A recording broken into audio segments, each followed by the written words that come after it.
In nature, it's the same like in life. You have to do few extra steps in order to discover true gem. Anyway, come with me on this trail.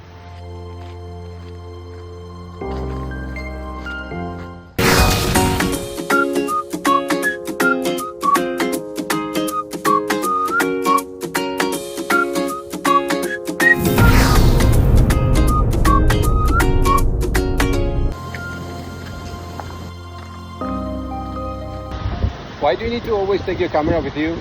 Because you never know what kind of beautiful place you end up with. Have a look.